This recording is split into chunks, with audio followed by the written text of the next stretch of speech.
welcome to the first part of the health class presentation on suicide prevention. My name is Kim Leuven, and I am a school social worker. And this slide is a slide that I have utilized for the last few years as I've been presenting this content for 4 years to health classes of 9th and 10th grade students. And you'll see here on the slide, it says, "It's hard because it's hard, not because you're weak." And a quote from my favorite social worker, Brene Brown, says, "What we don't need in the midst of struggle is shame for being human." And the reason I've started all of my presentations since we came back to school from the pandemic with this slide is because I think a lot of people are not allowing teenagers to realize how difficult this is, or they're not accepting of the fact that this is a really, really big moment in life. Having shifted to online school on a Friday afternoon, thinking that you were just going home for an extended spring break and having the entire world change in a way that was constantly changing. And we didn't have answers for you. We didn't have solutions. We didn't have what you needed in the way that we had been offering it to you for several years. And things got a little hectic. They got a little stressful. They got a little overwhelming. Some people had a great time during those 2 years, and some people didn't have a great time. And we're all here back at high school, doing the thing, sitting in health class, learning from a social worker about mental health and suicide prevention. And so I start all of my presentations with an acknowledgement that you have been through something life-changing. You might not have been impacted by that in the same way as the person sitting next to you, but we all experienced that, and we're all here now. And so if you have any sort of strong feelings throughout this presentation or throughout any of the time that you are in school or in class or just existing as a human here on this planet, please feel free to talk to an adult about how you feel. And if you talk to one adult and they aren't offering you the type of emotional support that you feel like is beneficial, find a different adult and talk with them and have them help you create a network of adults who are here to listen to you, to care for you, and to help you figure out how to navigate a world that's very, very different than any of us have lived through, and that's very, very different than any of us went to high school in. This is a difficult situation that you have overcome, that you have survived through, and we're going to talk about some topics that might bring up old thoughts, old memories, or old emotions related to something that you've experienced in life before, or maybe will trigger or activate some emotions that you didn't know you had. And so I give this disclaimer, I give this pre-TED Talk, TED Talk, just to let you know that whatever you feel is what you feel. There is nothing wrong with what you feel. You can't control your feelings. I know many of us wish we could sometimes, but you can't. We can control our reactions. We can learn how to sit with those feelings, learn how to manage those feelings, and learn how to manage our reactions to the things that happen inside and outside of us, emotionally, physically, literally. And so that's where we're starting, and that's the foundation by which I do all of these presentations. I do offer these presentations as an opportunity for me to come and connect with you, either virtually if you're watching this recording, or in person if I'm here in your classroom, to introduce myself and give you a lot of information and weave in some of the stories of the experiences I've had with students over working with students at this school for the last 4 years and in general for the last 10 years.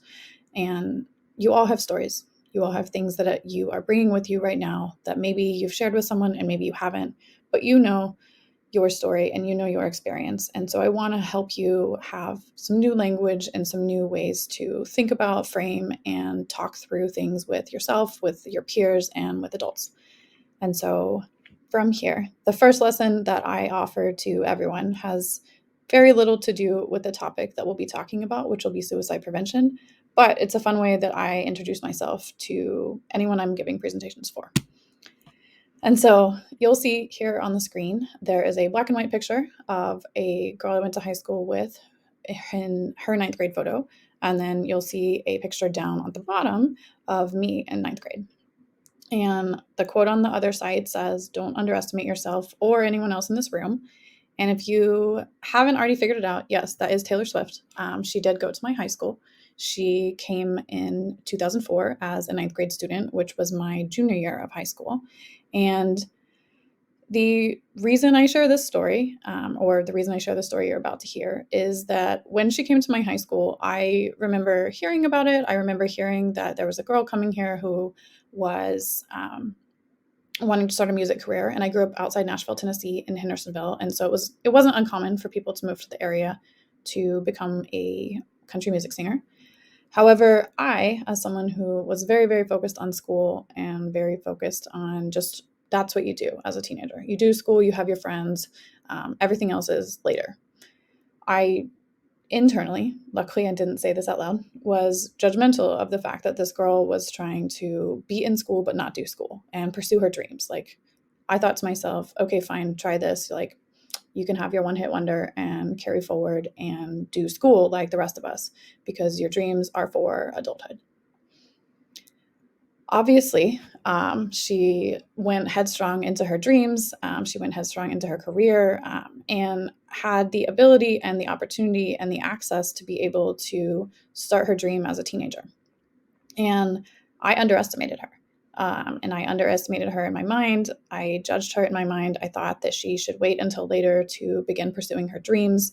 And that led to me rejecting the opportunity to go to a free Taylor Swift concert release party because I was like, this girl, we'll see how this goes. Now, a few years later, she has obviously continued living out her dream. And so that story would have been a much cooler story if I was sitting here telling you that somebody told me their dream in high school and I was really excited for them and I cheered them on and I was super supportive and encouraging and got to go to a Taylor Swift album release party for her first album where she was singing about Drew and the high school that I went to and all these really, really cool things. But I was too stuck in the fact of you do things that you want later, not now. And so I encourage you, if there's anyone that shares their dream with you, help them achieve their dream, cheer them on, be their cheerleader. Don't underestimate them. Don't tell them they're too young to think of that. Don't tell them that that's for later. Help them pursue their dream. And that is why I do what I do. That is why I continue to share that story with people. That is why I am more than willing to always tell anyone anything about the things that I've learned the hard way or the things that I've learned by second guessing myself and then just doing it anyway. Because it's really, really important that we have a dream and chase that dream. And if we don't have a dream, then when we find a dream, we have some people that can cheer us on. Because, like I mentioned before, the world is a different place than it used to be. And there's a lot of really, really cool opportunities to chase your dreams. And finding something that you're passionate about is really important for your mental health. And so don't underestimate yourself. Don't underestimate anyone else. If someone tells you their dream, say, awesome. How can I help you get there? And go from there. I also always encourage people to have two dreams because sometimes life gives you lemons and you have to make lemonade or whatever the analogy is. And so choose your dreams, chase your dreams, and support people along the way. We need more positivity and we need more people willing to support everyone rather than tear everyone down. And so, with that, I will tell you a little bit more about me before we get into this topic. This is my 5th year at Barlow. I grew up outside of Nashville, like I mentioned. I have a dog. If you ever come to my office, you will see pictures of him. He is my best furry friend. He's been around he's 11 or 12 now. I got him when he was like 2, and so he has been with me through everything. And so if you are a person who loves your pets and you feel like your pets understand you more than anyone else, I understand. We can talk about that.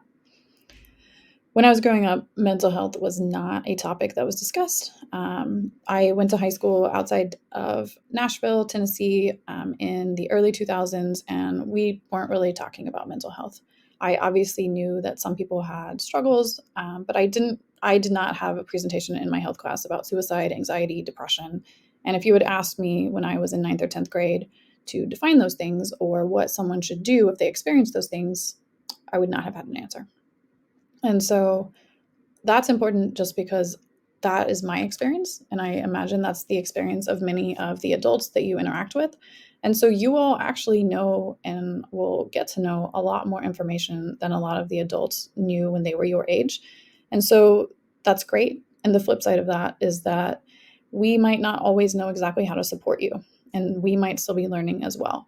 And so recognizing that that can create a space of loneliness where your peers become most of your support is why I do these presentations as well, because I want you to have information about how to be supportive of yourself and others, so that you can continue to build that network of support and be there for people and learn how to connect to adults, because your job is to be a teenager and to be a friend to your friends, not to save them from something that can be supported through support from adults.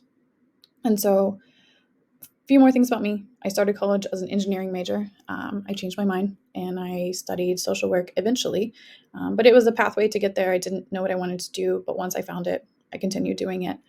And so, logic has always been important to me. Engineering was math and science. I started there. Family is super important to me, including chosen family. My parents live in Tennessee. I live in Oregon. So during the pandemic, I developed a lot of deeper, closer relationships with folks out here because I wasn't able to see my family for over a year for the first time in my life. And so that picture there in the middle of the two guys in front of the red cutout with a flaming pile of tires, on a book title called Satan is Real, that is my grandfather. This is in here because he is a super cool person. He passed away in 2011, but he and his brother did music for their whole career, and they did what they loved. And something that he said often was, do what you love until you don't love it, and then do something else. He was a performer, and he performed right up until a month before he passed away because he loved it. Not because he was still at the same capacity level, but he really believed in doing what you love as often and as long as you can. And so that's something that I try to take with me every day. Also, he was a little bit of a fierce person who would just pursue his dreams, even when they made no sense, or created album covers like the one that you see here. And then the other piece here on the screen is from my high school, Hendersonville High School. That was our school colors, school emblem thing. And so those are just some fun facts about me. What I do as a social worker at the school, just in case you are wondering, is everything that you see here on the screen. I offer basic needs support for folks who need support with food, rent, bills, health insurance, clothes, school supplies, etc. If I don't, I always tell folks, if I don't have it, I will help you find it. If I can't find it, we will look for it together, and we will find someone who has the answer. Because if you are willing and have come to me to ask for help, that's a huge step. And so I want to help you find what you need, or talk about how to find it, or what it's like that it doesn't necessarily exist in the way that it could.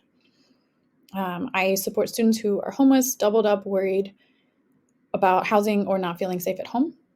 That means different things to different people, but if you have lost housing due to an eviction or some other type of reason, and you are living somewhere else or living between places, or your family is staying with somebody else, and that's causing you to need anything, whether that be a ride to school because you now have to live outside of the district because you got evicted, or someone to talk to because that's a complex situation, and you have some emotions that you want to talk to somebody about, but don't really want everybody knowing your business, or you need help finding somewhere to live, or your family does, or a friend of yours does. There are supports that I can help you find through the school, and you have the right to stay at the school that you start the school year in if your family experiences eviction and becoming homeless because of that. And the definition of homeless doesn't necessarily mean that you have nowhere to sleep tonight out inside. It might mean that you are doubled up. If the housing that you are living in is not housing that the adults that you live with are on the lease, and you don't necessarily have the sense of stability that you once had or hope to have, you might be eligible for some extra supports, including extra support if you're a senior getting to college, and or support for some of the fees associated with school. So if any of that is something that you or a friend ever finds is a part of their life, come to the counseling office and connect with myself or your counselor, and we can get you support. And conversations with us are mostly confidential. And what I mean by that is that the topic of suicide that we'll talk about today is not something that's always confidential, because we want to help you get support. But your business about your housing or income or needing food, that stays with us because we want to protect you and your right to privacy. And so, yeah, mental health support. I do not necessarily have the ability as a single person to offer ongoing therapy to anyone here at the school, just because there's a couple other things on my plate. But I can support you in the moment, help you get connected to outside therapy, help you get connected to a resource we have on site for on-site therapy, or just help you through a moment of anxiety or panic or overwhelm. Learn what's going on and learn some tools and strategies to navigate so that you can ride the waves of your day and get the support that you need and have some tools to manage any sense of panic or anxiety. Groups and class presentations like this you might see me in your health classes or other classes. And then I am here as a general partner to partner with you, your counselor, and your family to help you figure out what is your dream, how do you get there, what things are in the way, and how can you remember who you are and what you want to do on the days that it feels really intense or heavy, or on the days that you get a grade that's different than what you thought you would get, that you think gets in the way. I'm here to help. Come find me if you need me. I'm in the counseling office with all of the counselors. I don't have a specific alphabet assigned to me, and so I often work with people across the alphabet, across the age range, and throughout high school. So come find me if you need me. If you can't find me, connect with your counselor, and we will all work together to help you achieve the life that you want. And so we are going to jump into the unit that I have for us today.